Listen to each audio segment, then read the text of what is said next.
Shalom Bapak Ibu kasih dalam Tuhan Yesus. Halo. Selamat pagi. Hari Minggu yang sangat istimewa karena kita sudah merayakan Natal dan ini merupakan minggu terakhir dalam bulan Desember ya, kalau tidak salah. Puji Tuhan, semua berkat kemuliaan bagi nama Tuhan, dan minggu depan kita sudah memasuki tahun yang baru. Mari kita bersama-sama semakin bersemangat, semakin setia dalam melayani, karena kita yakin tahun-tahun depan kita akan mengalami penuaian yang besar untuk kemuliaan Tuhan. Mari Bapak Ibu kita akan bersama-sama memulai ibadah pagi ini dengan pujian bertinggalan umumnya.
Yesus kekasih jiwamu.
Di atas pasir, maka ketika hujan turun, maka air naik dan akhirnya tanah itu akhirnya ternyata sungai, Bapak Ibu, sehingga rumah itu rubuh.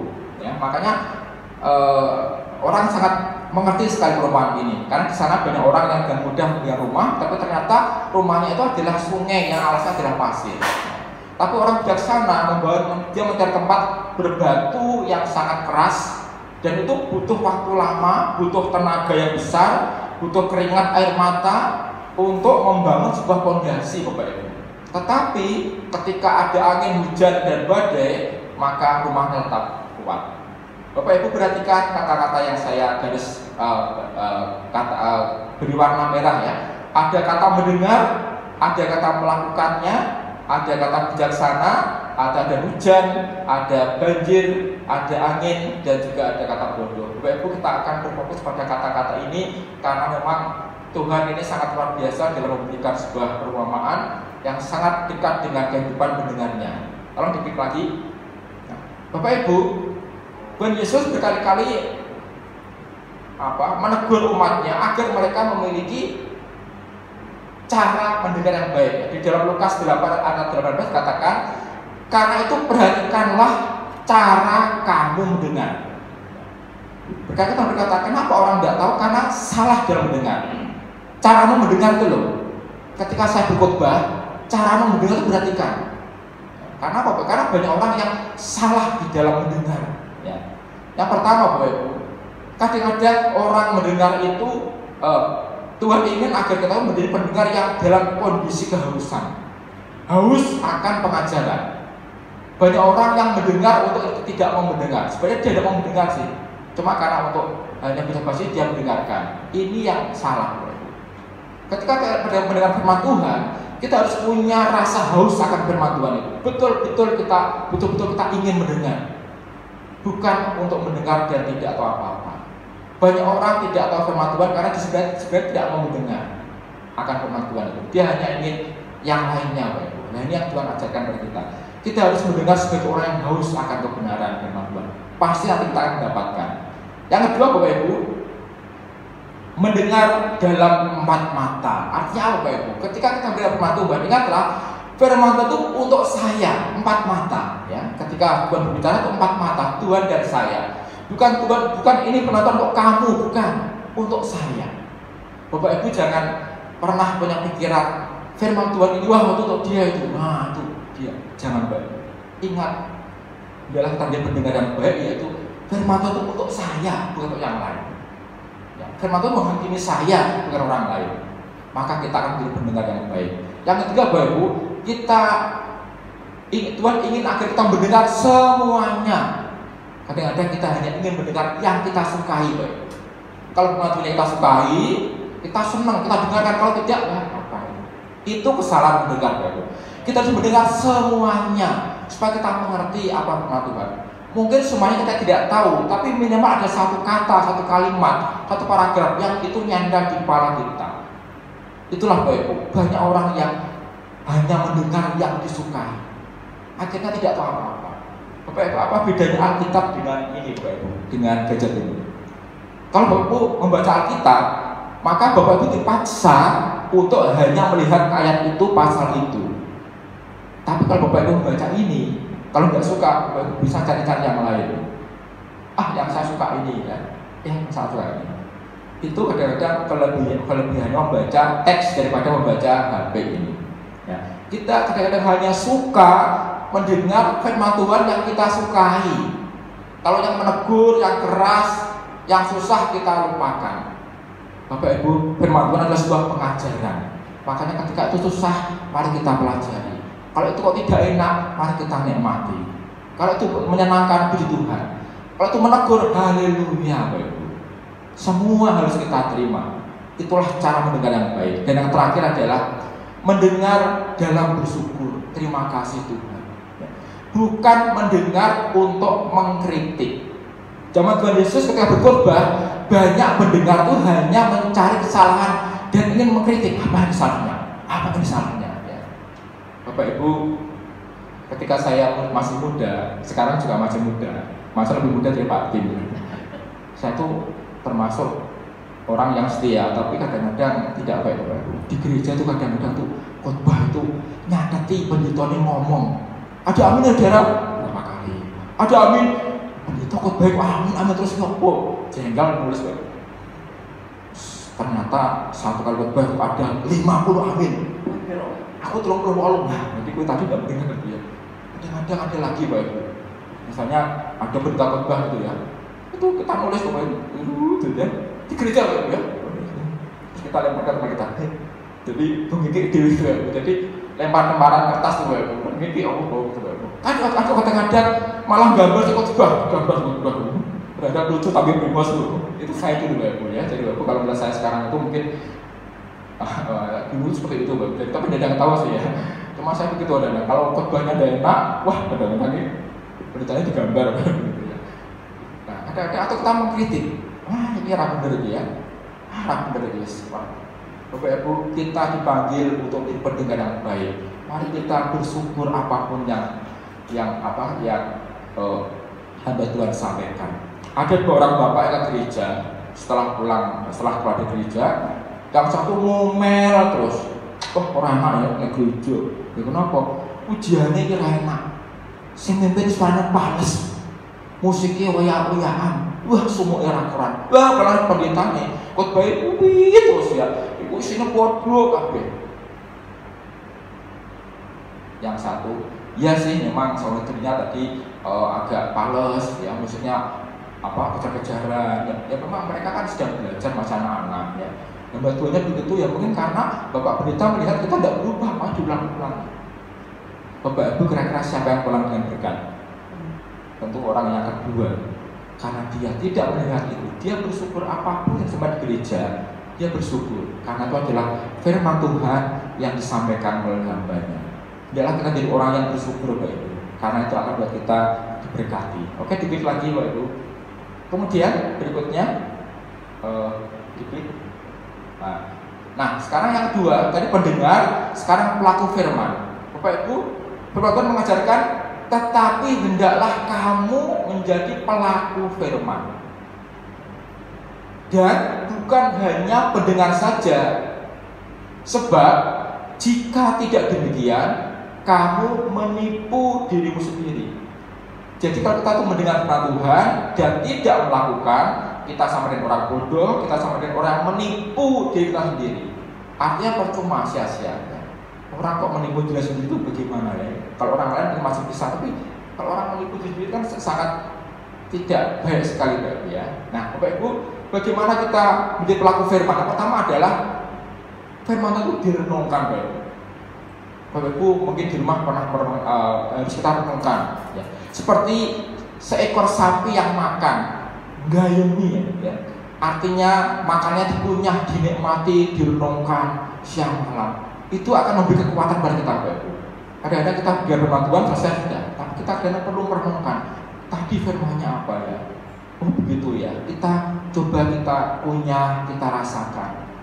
Itu akan membuat dampak yang dalam ketika kita melakukannya. Daripada sesaat kita mendengar kita semangat, aduh kakak, haleluya, semangat. Setelah itu beberapa hari sudah lupa lagi. Banyak KKR yang hanya membuat orang semangat di saat di dalam gereja, tetapi kita di luar gereja sudah seperti biasa. Kenapa? Karena firman-Nya tidak direnungkan siang dan malam, tidak digayungi, tidak dikunyah, tetapi sesaat ketika emosinya sedang beranjak maka dia melakukan. Tidak sesaat, Bapak Ibu. Yang kedua, Bapak Ibu, melakukan tanpa tanya dan penuh komitmen. Bapak Ibu ketika Tuhan berkata A, sudah lakukan, jangan banyak tanya. Kalau Bapak tanya, Bapak Ibu menggunakan perasaan, maka pasti tidak akan jadi melakukan Tuhan. Ada satu nabi yang sering dinamakan nabi bisu, yaitu Nabi Nuh. Oh, bukan nabi dia, sebenarnya bukan nabi dia tokoh-tokoh iman ya, karena dia tidak punya jemaat, bukan nabi ya. Nuh ini Bapak Ibu, dia itu ketika dia firman Tuhan langsung dilakukan. Tidak peduli itu masuk akal, tidak dilakukan. Nuh buatlah perahu atau buatlah ya bahtera di atas gunung, ya dia ke gunung, dia hanya diakan semuanya. Tidak pernah bicara, tidak pernah ngomong, langsung buat ya. Maka dia dikatakan seperti nabi bisu. Pokoknya firman Tuhan berkata A, dilakukan. Suruh kiri, dilakukan. Suruh bawah, ini dilakukan tanpa bertanya ya. Dan punya komitmen, Bapak. Punya komitmen. Orang seperti ini, Bapak, akan dipakai luar biasa. Tidak banyak tanya, tidak banyak perasaannya dimainkan ya. Kan Tuhan berkata begini, Bapak, kalau kamu dengar suaranya hari ini, jangan keraskan hatimu. Lakukanlah, ya. Jangan banyak tanya, lakukan. Karena kita banyak yang tidak tahu, tapi kalau kita melakukan kita jadi tahu. Ya. Tapi kalau kita tidak tahu, kalau kita menolak, ya kita tidak pernah tahu, Bapak. Ya. Nah, yang ketiga adalah mulai dari diri sendiri. Firman Tuhan itu untuk kita 4 mata ya. Jangan menyuruh orang lain melakukan firman Tuhan sebelum Bapak Ibu melakukan. Nanti kalau Bapak Ibu sedemikian akan dilecehkan. Kamu sendiri tidak melakukan untuk orang lain. Mulai dari diri sendiri sekarang dan minta pimpinan Roh Kudus, karena dialah yang memampukan kita untuk melakukan firman Tuhan. Tadi Pak Heri sudah menyampaikan ujian yang terakhir bahwa dia memampukan kita untuk memberi kekuatan melakukan firman Tuhan. Ini melakukan firman Tuhan. Jadi direnungkan, jangan banyak tanya, mulai dari kita sendiri, mulai sekarang, dan minta Roh Kudus untuk menolong melakukan firman Tuhan. Kemudian selanjutnya, nah Bapak Ibu ketika kita melakukan firman Tuhan, tidak mudah, Bapak Ibu, ada ujiannya, Bapak Ibu. Tidak mudah, Bapak Ibu. Jadi kekristenan tidak gampang. Ada ujian yang dialami oleh setiap orang yang mendengar dan melakukan. Ada 3 ujiannya, yaitu hujan, banjir, dan angin. Hujan itu dari atas, banjir itu dari bawah, angin itu dari mana saja bisa. Bapak Ibu, ketika orang firman Tuhan, maka ada ujian pertama adalah hujan. Hujan itu berkaitan dengan berkat ya, dari atas ya, berkat dari atas. Berkat dan kemakmuran yang kita terima.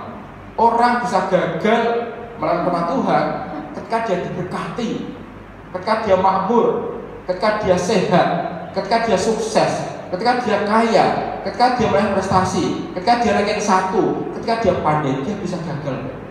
Berkat Tuhan itu bisa membuat orang menjadi gagal. Makanya Tuhan berkata kepada bangsa Israel, ingat ya, kalau kamu sudah sampai ke tanah Kanaan, kalau kamu sudah makmur, sudah bisa minum susu, bisa makan apa saja, ingat jangan lupakan Tuhan. Karena memang kemakmuran, kesehatan, kesuksesan, kepandaian itu bisa membuat orang itu tidak perlu Tuhan lagi. Saya melihat banyak orang demikian. Minimal dia kehilangan hati nurani maupun kerendahan hati. Karena itu hati-hati baru. Ketika kita diberkati, ingat firman Tuhan ini baru. Orang dia jatuh karena diberkati oleh Tuhan. Dulu setia, dulu mengasihi keluarga dan istri, dulu rendah hati, setelah diberkati semuanya dilupakan. Istilahnya itu lupa akan dirinya yang masa lalu, lupa akan firman Tuhan, bahkan lupa akan penciptanya, akhirnya meninggalkan Tuhan. Nah, yang kedua Bapak Ibu, ujian itu juga berlaku kepada pelaku firman dari bawah, ya. Tantangan, kesulitan, ya, hidup yang susah itu juga bisa membuat kita jatuh, tidak lagi taat pada firman Tuhan. Jadi berkat juga bisa membuat kita jatuh, kesulitan juga bisa kita jatuh. Makanya kita harus hati-hati ketika kita mengalami masalah. Ingat, jangan salahkan Tuhan, jangan salahkan gereja, jangan salahkan orang Kristen, tetapi coba kita dekat dengan Tuhan. Kita minta tolong supaya Tuhan memberikan jalan keluar, karena Tuhan menyediakan rohnya untuk kita memberi kekuatan dan jalan keluar. Bapak Ibu, kesulitan apapun yang kita alami, mari kita belajar untuk tidak meninggalkan firman Tuhan, tetap melakukan firman Tuhan. Meskipun kambing domba terhalau dari kurungan, ya, lembu kambing tidak ada, pohon-pohon tidak menghasilkan buah, tetapi aku tetap percaya pada Tuhan. Beryaria dalam Dia, Tuhan juru selamatku. Itu iman sejati, Bapak. Iman yang sungguh tidak tergantung dari sukses atau kegagalan. Bapak Ibu, kita dipanggil itu sebenarnya bukan untuk sukses, tapi untuk berbuah. Beda antara sukses dan berbuah. Orang dunia itu sukses, tapi anak Tuhan adalah berbuah. Banyak orang sukses tapi tidak berbuah, ya. Tapi saya ingin setiap kita mari kita berbuah, karena buah yang kita hasilkan itu bernilai kekal. Kalau sukses hanya di dunia ini, kita bersyukur kalau Tuhan memberikan kesuksesan. Kita harus mengejar kesuksesan itu, tapi ingat itu bukan utama. Yang utama adalah berbuah bagi Tuhan. Tidaklah kau berbuah banyak dan buahmu itu memuliakan Tuhan. Itu tujuan orang Kristen, Bapak Ibu, bukan sukses, tapi adalah hidup penuh dengan buah-buah kebenaran. Lalu yang ketiga, Bapak, yang terakhir adalah angin, ya, Bapak Ibu. Angin ini berkaitan dengan ajaran-ajaran yang kita alami setiap hari di sekitar kita ini, ya. Apalagi sekarang ada internet, semua pengajaran yang buruk, yang baik campur aduk. Kalau kita tidak teliti dan kita tidak kuat, kita bisa jatuh. Angin pencobaan hari-hari ini itu luar biasa, Pak. Kalau kita tidak sungguh-sungguh membangun iman kita dengan dasar yang kuat, maka kita bisa runtuh karena angin. Nah, Bapak Ibu, jadi ada hujan, ada banjir, dan ada angin yang melanda setiap kita yang melalui firman Tuhan. Nah, Bapak Ibu, saya akan menyampaikan hal ini kepada jemaat Tuhan tentang Natal, tentang buah tentang Natal yang kemarin 2 minggu yang lalu itu Bapak Pendeta Christian, ya, Christian itu berkata bahwa hari Natal juga masih jadi polemik apakah 25 Desember. Kenapa? Karena ada pengajaran yang semrawut, Bapak. Nah, bagian ini saya akan menyampaikan kebenaran yang sejati baik firman Tuhan maupun sejarah, supaya kita tidak terombang-ambing oleh pengajaran yang sekarang ini sedang berlaku di sana sini. Oke, diklik lagi. Ya, yaitu berita hoax seputar Natal. Ya. Yang pertama, Bapak Ibu, di dalam Ensiklopedia Britania itu dikatakan demikian bahwa Natal itu adalah merupakan perayaan Saturnalia, Dewa Saturnus. Ya. Itu dilaksanakan mulai tahun 274, itu berarti kan tahunnya, ya, 274 Masehi, ya. Dan itu dirayakan tanggal 7 sampai 23 Desember. Ini fakta sejarah. Jadi hari raya Saturnalia itu dimulai tahun 274 oleh Kaisar Aurelius. Dan itu dilaksanakan selama tanggal 7 sampai 23 Desember. Yang pertama. Yang kedua, hari raya Natal adalah hari raya kelahiran Dewa Matahari yang tak terkalahkan. Itu dimulai tahun 336. Siapa yang membuat aturan itu adalah Kaisar Julian Simortat. Siapa itu Kaisar Julian? Adalah anaknya Konstantin. Bapak Ibu tahu Kaisar Konstantin adalah kaisar yang memerintah yang beragama Kristen pertama kali dan menjadikan agama Kristen adalah agama negara. Itu bapaknya, Bapak Ibu, Konstantin. Nah, anaknya ini murtad menjadi penyembah matahari dan dia membuat perayaan hari matahari selama 2 minggu untuk menyayangi kekristenan. Jadi kebalik, Bapak Ibu. Ini yang niru ya. Padahal Konstantin ini adalah kaisar yang menjadikan agama Kristen adalah agama negara. Dan ibu Konstantin ini namanya Ibu Helena. Inilah yang membuat bangunan-bangunan Kristen di Israel. Jadi gereja-gereja sekarang yang ada itu, oh ini Yesus lahir ditempatkan bangunan gereja. Oh ini di Kanaan, mereka Ibu Helena ini justru mencari di mana tempat Kana itu dijadikan gereja, di mana tempat Lazarus sebagai gereja. Jadi ibunya inilah yang mendirikan situs-situs rohani yang hari ini kita bisa tahu yang seringkali orang berjalan ke sana. Itu neneknya, bapaknya adalah kaisar yang pertama kali, tapi anaknya ini dikatakan Julian Simortat malah kembali kepada penyembahan Dewa Matahari dan dia membuat perayaan selama 2 minggu di bulan Desember. Tidak pernah ada satupun dokumen yang menunjukkan 25 Desember adalah hari raya. Tidak ada. Sampai hari ini tidak ada, Berarti hoax sekali. Kenapa kok begitu? Itu karena tahun 1700, Bapak Ibu, sekitar itu zamannya Hamengkubuwono ya. Itu teolog Jerman. Itu berkata demikian, Bapak Ibu. Karena dia tidak belajar kekristenan dari timur. Padahal di timur itu banyak naskah-naskah yang menceritakan gereja awal. Dan dia nantang yang mengatakan ada 25 Desember, tidak ada. Hari ini itu tidak ada, Bapak Ibu. Naskah yang tertuliskan 25 Desember adalah hari raya kelahiran Dewa Matahari, tidak ada. Itu hoax yang demikian dipakai iblis untuk memperbandingkan. Kenapa demikian? Karena itu zaman reformasi. Intinya yang penting asbab, asal bukan Katolik. Semua Katolik dihapuskan. Padahal banyak tradisi yang itu asal dari para rasul. Karena dalam Alkitab juga diajarkan bahwa segala tulisan dan juga lisan, ada tradisi yang tidak tertulis di Alkitab, tapi tetap dipelihara. Semuanya dihilangkan. Apalagi yang berbau Katolik semua dihilangkan, termasuk Natal itu. Akhirnya itu menyebar sampai hari ini. Ya, itu justru dari dalam gereja sendiri yang menentang akan kelahiran Yesus 25 Desember. Nah, kemudian tidak mungkin gembala kok mengembalakan domba di musim salju. Nah, itu Bethlehem bukan Eropa. Kalau Eropa ya memang musim salju. Bethlehem itu terang, dia ada daerah katulistiwa. Ya. Kalau Bapak Ibu lihat di hari ini ataupun kemarin itu ditunjukkan Natalan di Bethlehem itu terang benderang, ya. Bukan musim salju, Bapak Ibu. Di utara memang di Bukit Hermon kadangnya ada salju, kadang ada. Itu kadang sampai ke Bethlehem, tapi tidak selalu, enggak, bahkan jarang sekali. Ini hoax yang kali terjadi, ya. Tidak mungkin ya salju kok ada gembala itu di Eropa, tapi di sana enggak, terang benderang. Bahkan saya lihat ada perayaan ya, jadi ada drum band kemana-mana untuk memperingati Natal di Nazaret, di gereja tempat di Selatan. Betul di internet itu banyak sekali ya. Jadi hoax itu, Bapak Ibu, itu hanya untuk supaya merayakan Natal.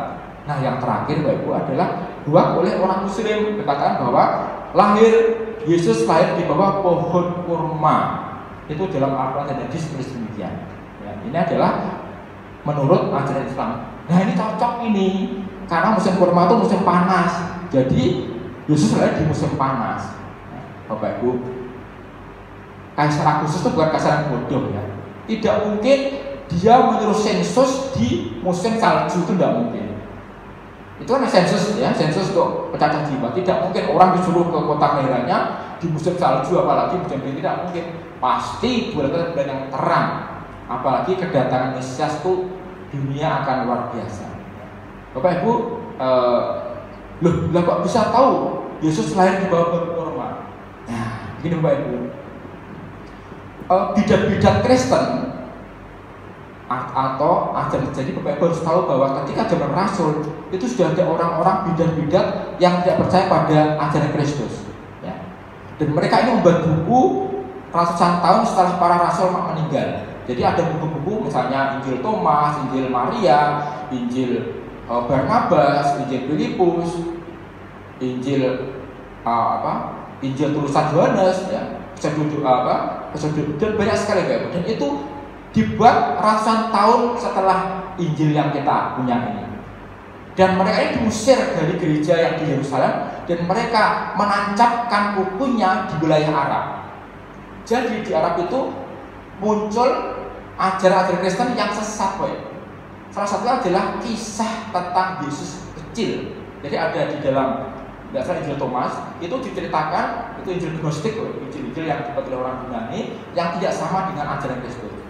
Di dalam Injil itu dikatakan waktu Maria pergi ke Mesir bersama istrinya, lalu di tengah jalan itu kehausan, kelaparan, kehausan.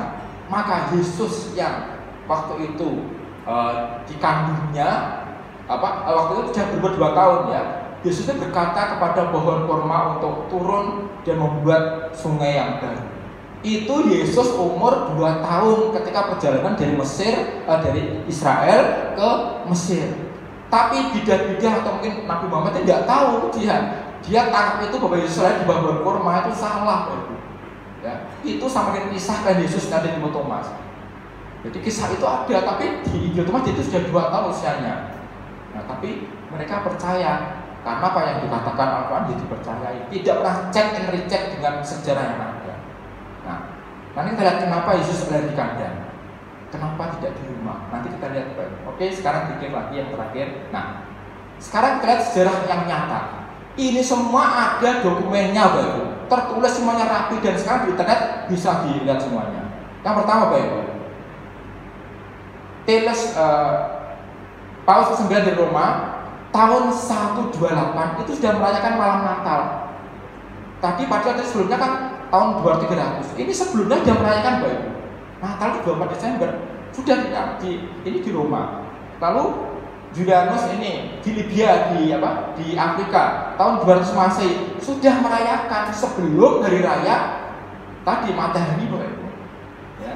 Ada lagi Demetrius dari Alexandria tahun 180 Masehi, bahkan dia menulis rayakanlah kelahiran Tuhan kita pada bulan ke-9 bulan Kiat tanggal 29. Itu kalender Mesir.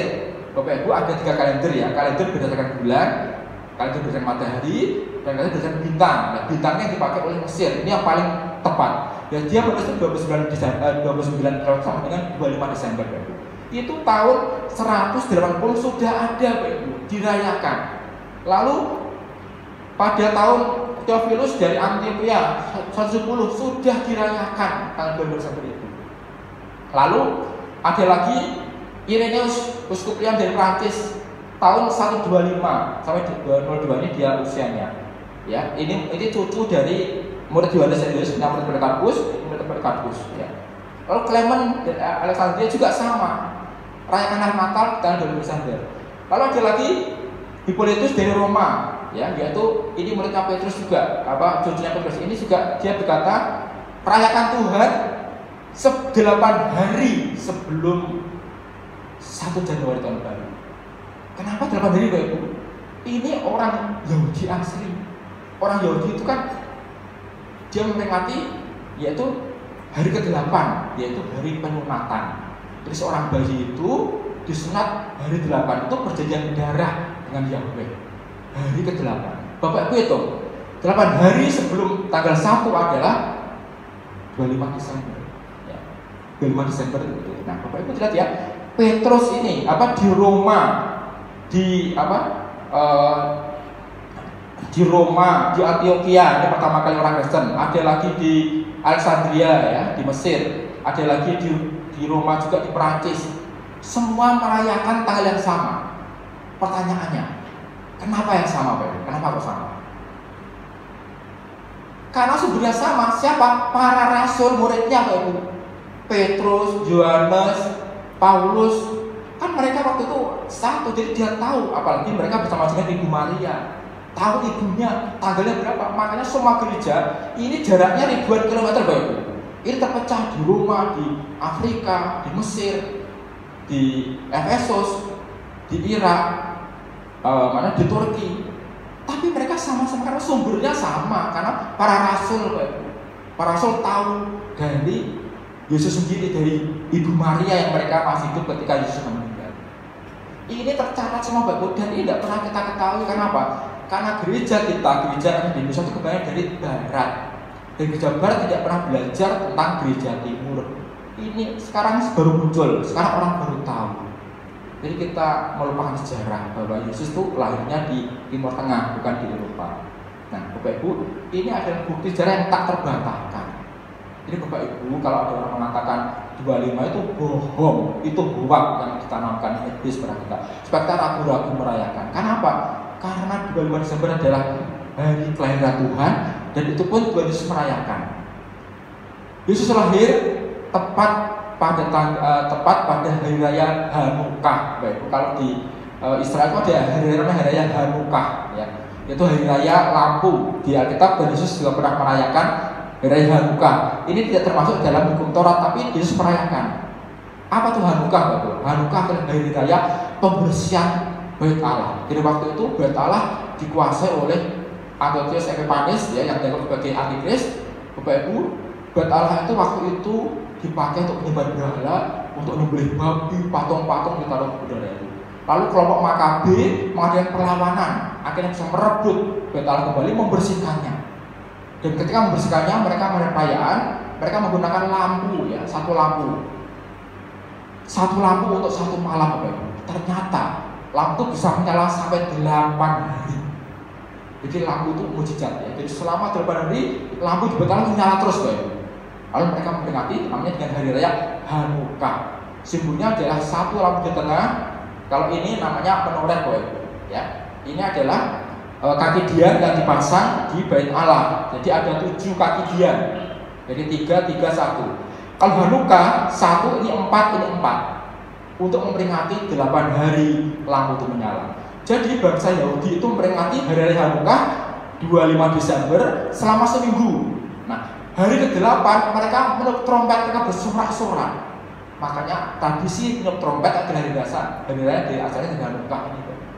Hari ke-8 itu mereka bersorak-sorak, namanya hari kemeriahan, ya. Jadi 8 hari raya lampu. Makanya Bapak Ibu kalau lihat di Israel itu menjelang hari Natal itu banyak besar-besar, tapi bukan hari Natal, itu hari raya Hanukkah memperingati itu, ya. Nah, besok tanggal tahun 2024 hari raya Hanukkah bersamaan dengan Natal. Karena hari Hanukkah ini kan beda-beda, artinya itu waktunya itu beda-beda, ya, tidak selalu sama karena dia memakai kalender yang berbeda.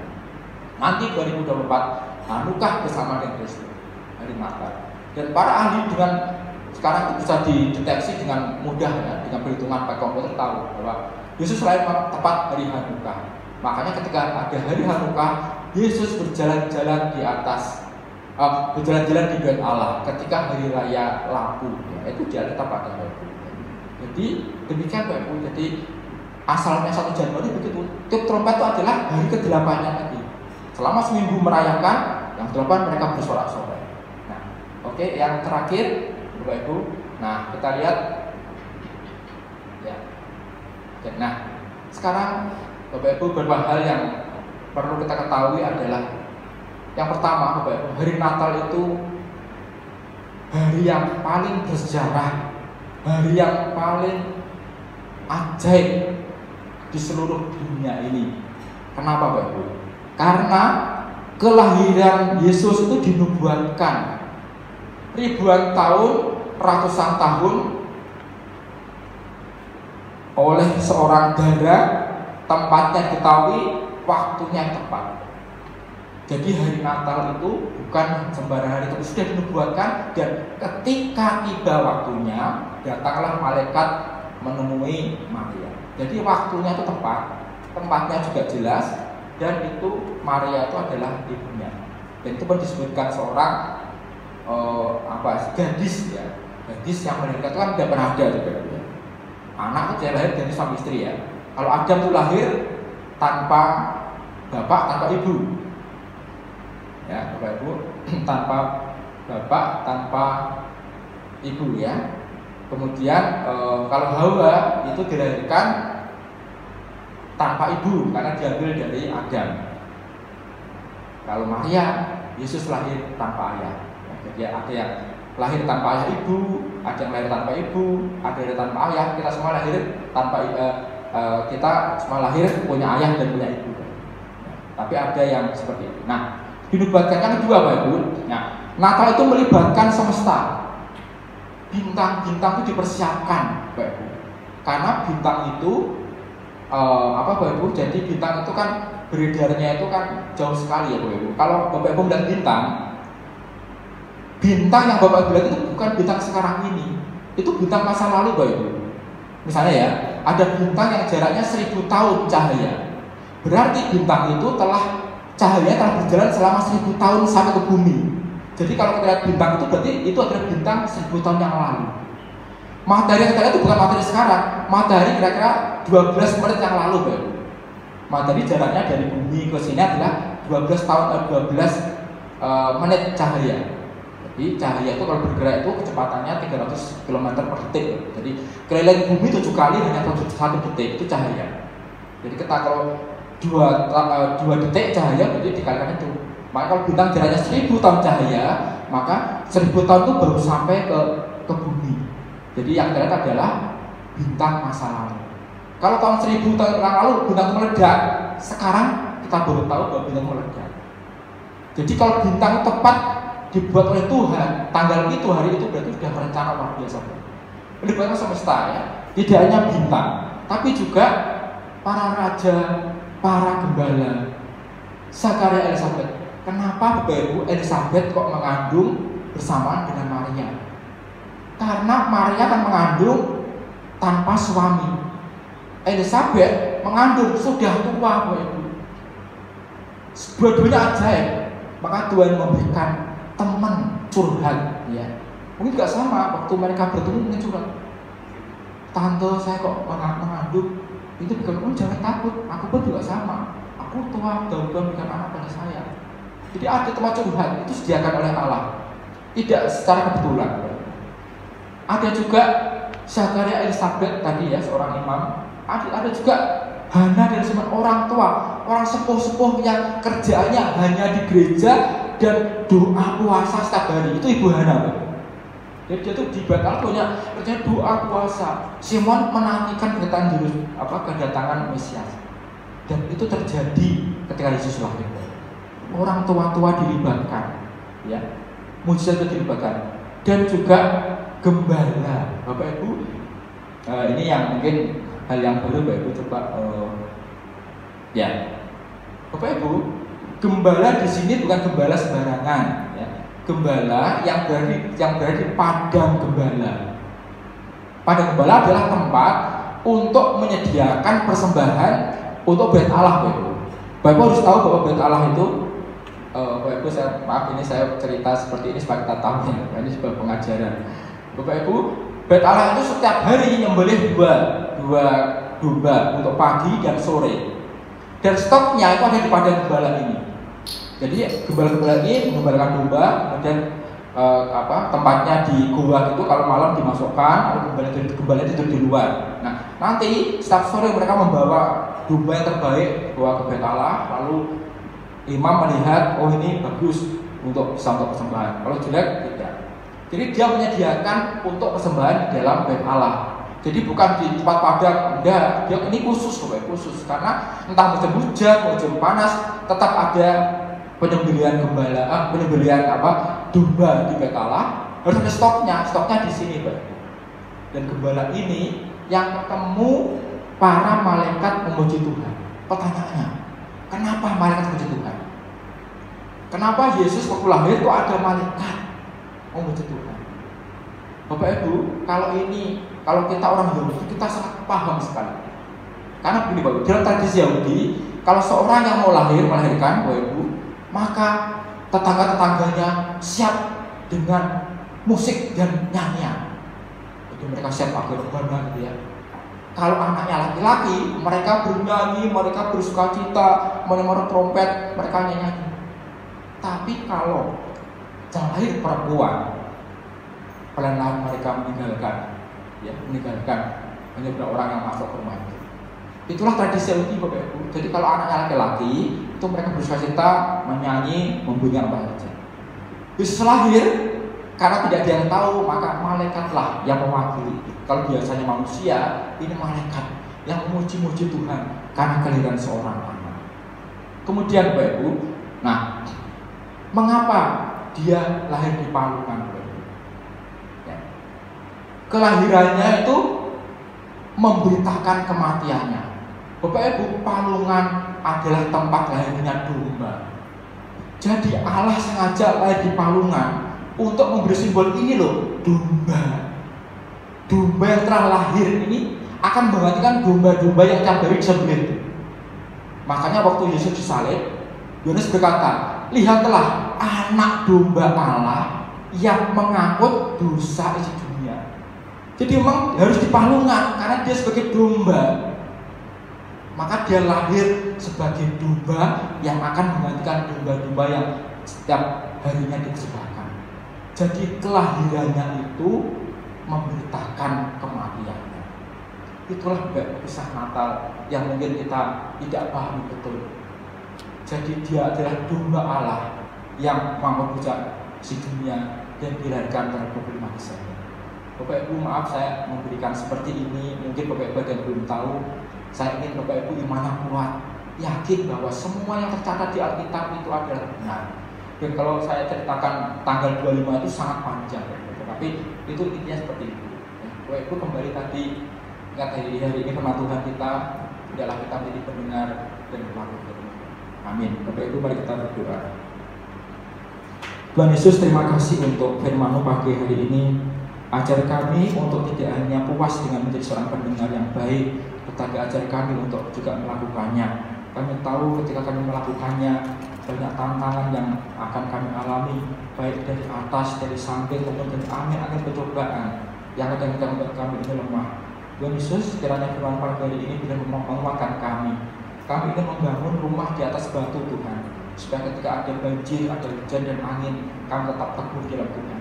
Ketika kami sukses, ketika kami bermasalah, ketika kami ada kesulitan, kami tetap teguh karena firman kuat dalam hati kami. Ajar kami untuk merenungkan firman-Mu tiap hari Tuhan. Dan tolonglah Roh Kudus-Mu Tuhan yang akan mengajar kami tiap hari supaya kami ini kuat dalam Tuhan. Terima kasih Bapa.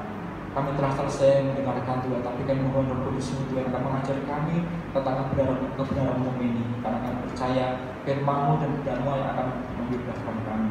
Terima kasih Bapa, kami tak syukur kepada hari ini untuk hadirat Tuhan untuk kita Tuhan. Dalam nama Yesus berdoa, haleluya, amin. Terima kasih.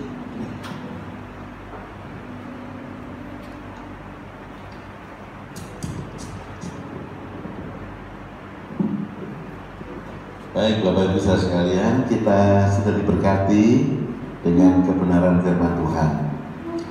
Firman Tuhan itu memang luar biasa, dan moga kiranya dengan apa yang kita dengar pada pagi hari ini, kapan lagi kita minta hal-hal yang boleh saya katakan spektakuler ya, yang jarang dibahas. Biasanya kalau orang khotbah kan menunya cuma porsinya itu aja. Tapi kali ini kita dapat pemahaman sebenarnya seperti apa Natal itu, tanggalnya dan bahkan kelahirannya, dan ini luar biasa. Karena itu atas nama Gembala Jemaat, para diaken mengucapkan terima kasih buat pelayanan Bapak Dr. Ades Gideon Suprapto, Master of Management. Dan kiranya ini bukan yang pertama dan yang terakhir, tapi kita masih akan mendengar pada hari-hari selanjutnya. Amin. Karena beliau kebetulan jadwalnya agak banyak di 2021 nanti. Kita memang berharap supaya teaching itu dapat diterima, walaupun memang sangat tidak memungkinkan, tetapi di dalam Tuhan memperlengkapi iman kita itu sangat dibutuhkan. Memperlengkapi dengan apa? Firman Tuhan. Kita sambut dengan tepuk tangan bersama apa yang sudah kita dengar. Pagi ini mungkin tidak banyak yang disebut sebagai jiwa baru ya. Tapi kalau mungkin ada yang baru pertama kali hadir, alangkah baiknya Anda bisa melambaikan tangannya. Ada yang baru pertama kali hadir, yang berhari ulang tahun kita akan melihatnya. Ada mungkin yang berhari ulang tahun di tanggal-tanggal ini? Tidak ada ya. Wah, ini hari yang sangat spesial. Baik, kita akan mengaturkan persembahan kita yang kedua, dan mari kita akan bawa di dalam doa.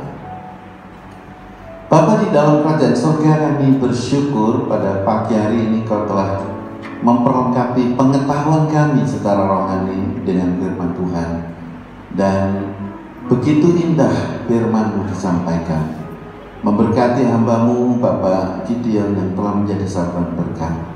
Dan apa saja yang telah dikerjakan Tuhan buat jadi berhasil, dan terutama Tuhan jemaat yang sudah mendengar kiranya akan mendengar dengan baik, supaya mereka juga seperti seorang yang membangun rumahnya di atas batu karang yang teguh. Dan itulah yang dimaksud tinggal tetap di dalam Engkau, dalam pengajaran-Mu, dan tidak goyah imannya sampai Kau menyatakan kuasa kemuliaan-Mu yang luar biasa. Kami hendak mengaturkan persembahan kami yang kedua pada pagi hari ini. Tuhan kuduskan, sucikan, supaya apa yang dapat kami haturkan, kami sungguh-sungguh merasakan kasih Tuhan yang begitu besar. Dalam nama Tuhan Yesus kami berdoa. Amin.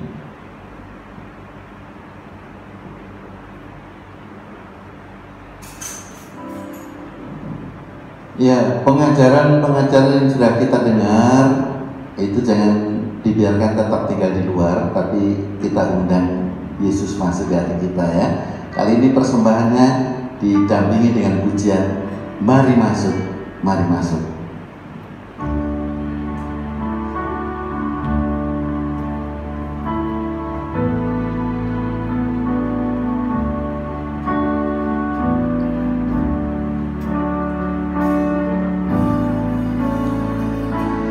Mari masuk, mari masuk, masuk hatiku, ya Yesus, datang sekarang, datang tinggal dalam hatiku, ya Yesus, into my heart, into my heart, into my heart, come into my heart, Lord Jesus,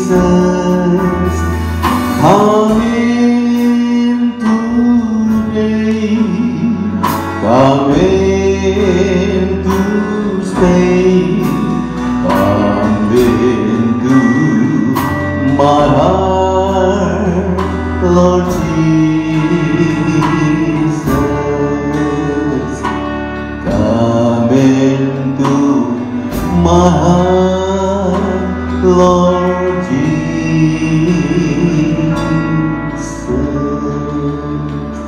Amin, puji Tuhan. Kiranya paket kebenaran firman Tuhan betul-betul kita simpan di hati kita sebagai seorang yang membuka pintu hatinya untuk Yesus Kristus, dan kita akan semakin kuat di 2021. Tuhan memberkati. Ada informasi yang akan disampaikan oleh petugas, dipersilakan.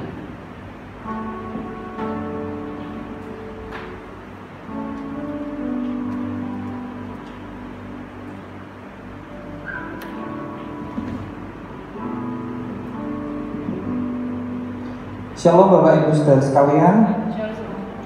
Sebentar saya akan sampaikan sedikit informasi untuk sepekan.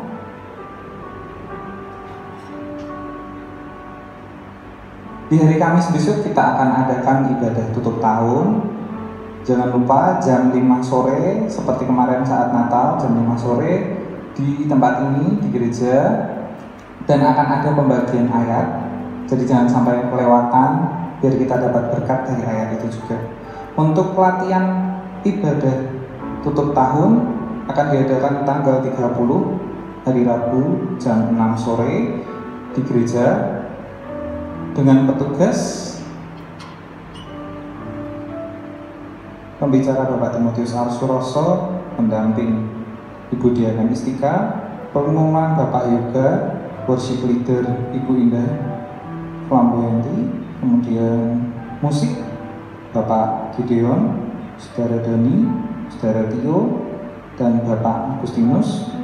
Untuk asas dan kolektang Bapak Ibu Yoga, tamborin dan flag, Saudari Yohana dan Saudari Iring. Untuk petugas perjamuan suci, Bapak Ibu Diaken Samuel Holly, kemudian untuk LCD Saudari Ave, dan untuk seragam putih. Kemudian untuk kegiatan Permata akan diinfokan selanjutnya melalui grup WhatsApp. Untuk Bapak Ibu silakan datang, kami mengundang sekali yang memiliki kerinduan untuk lebih intim lagi, kembali seperti dulu sebelum masa-masa kita seperti ini, bisa datang. Nanti menunggu info lebih lanjut di grup WhatsApp. Kemudian untuk doa pagi tetap ada di hari Selasa dan Jumat jam 5 pagi di gereja. Untuk laporan persembahan kita bisa cek di Warta. Jika ada kesalahan tulis atau kesalahan cetak, bisa menghubungi bagian Warta atau bisa menyampaikan di salah satu diaken untuk kami rawat. Sekian informasi, terima kasih, saya kembalikan dan bertugas.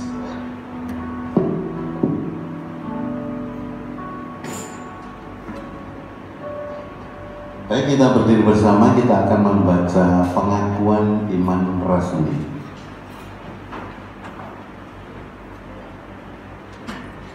Pengakuan iman rasuli. Aku percaya kepada Allah, Bapa yang Maha Kuasa, Khalik langit dan bumi, dan kepada Yesus Kristus, Anaknya yang tunggal Tuhan kita, yang dikandung daripada Roh Kudus, lahir dari anak darah Maria, yang menderita sengsara di bawah pemerintahan Pontius Pilatus, disalibkan, mati, dan dikuburkan, turun ke dalam kerajaan maut. Pada hari yang ketiga bangkit pula dari antara orang mati, naik ke surga, duduk di sebelah kanan Allah Bapa yang Maha Kuasa, dan dari sana Ia akan datang untuk menghakimi orang yang hidup dan yang mati. Aku percaya kepada Roh Kudus, gereja yang kudus dan am, persekutuan orang kudus, pengampunan dosa, kebangkitan tubuh, dan hidup yang kekal. Amin. Mungkin ada 1-2 orang saja yang ingin dibantu dalam doa. Anda bisa melambaikan tangan kalau mungkin ada sebuah pergumulan yang tak terkatakan. Baik, ada 1 orang, mungkin ada lagi yang lain, ada 2. Saudara, kan doa itu penting, saudara. Ternyata doa yang kelihatannya sepi, itu kuasa Tuhan menyatakan luar biasa. Amin, saudara. Mari kita berdoa. Bapa di dalam kerajaan surga, berterima kasih untuk tangan-tangan yang terangkat, yang merindukan uluran tangan daripadamu. Tuhan, jamah pada pagi hari ini apapun pergumulannya, baik mengenai kesehatan, mengenai keuangan, mengenai pergumulan-pergumulan pribadi, apa saja yang digumulkan, kami percaya Tuhan adalah Tuhan di atas sedetil urusan kami, dan Engkau akan memberikan jalan keluar, hingga saudara-saudara kami yang mengangkat tangan di hadapan-Mu, mempercayai kuasa-Mu dinyatakan, mereka akan merasakan mujizat itu terjadi, dan kemenangan demi kemenangan Tuhan berikan. Demikian juga setiap orang yang tidak mengangkat tangan, tapi hatinya merindukan Tuhan, bekerjalah Engkau di hatinya, berbicaralah Engkau Bapa, sebab mereka sangat membutuhkan Engkau. Dan pada pagi hari ini mereka datang bukan untuk hal yang sia-sia, tapi meyakini kuasa nyata dan Tuhan memprotek hidup mereka. Kasih sayang Tuhan dinyatakan berlimpah. Bersyukur pada pagi hari ini Tuhan untuk setiap pribadi yang mengikuti ibadah dari awal hingga pada paripurnanya. Demikian juga kami bersyukur untuk persembahan yang telah dihaturkan oleh mereka melalui ibadah di tempat ini, sehingga gerejamu dapat meluaskan berita kerajaan Allah kepada dunia. Tuhan melalui gereja Isa Masih Jemaat Majapahit, terima kasih untuk pemusik, terima kasih untuk song leader singers, terima kasih untuk penari tamborin dan flag, terima kasih untuk petugas LCD, terima kasih Tuhan untuk ushers dan kolektor. Tuhan memberkati terutama hamba-Mu yang sudah menyampaikan kebenaran firman-Mu. Kasih sayang Tuhan tercurah berlimpah-limpah sehingga nama-Mu ditinggikan. Kami akan meninggalkan tempat ini Bapa beserta Engkau dengan kami sekalian, dari tempat ini sampai di rumah dalam keadaan selamat. Karena di dalam nama Tuhan Yesus kami berdoa. Mari mengangkatlah tangan di hadapan Bapa. Saudaraku, ketika kita mengangkat tangan di hadapan Tuhan, ada satu kerinduan, ada satu beban yang terangkat di hadapan Tuhan, dan Tuhan akan memberkati engkau. Maka sekarang saudaraku yang dikasihi Tuhan, pulanglah engkau ke rumah masing-masing, dan biarlah wajah Allah menyinarimu di siang dan malam, dan oleh kemurahan Allah maka berkat-berkatnya, kasih sayangnya dinyatakan, dan pimpinan Roh Kudus yang tiada pernah henti-hentinya akan selalu memimpin, membimbing, menuntun, dan menghiburmu mulai saat ini hingga Maranatha, Tuhan Yesus datang kembali pada kali yang kedua. Haleluya, amin.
Selamat pulang, Tuhan memberkati.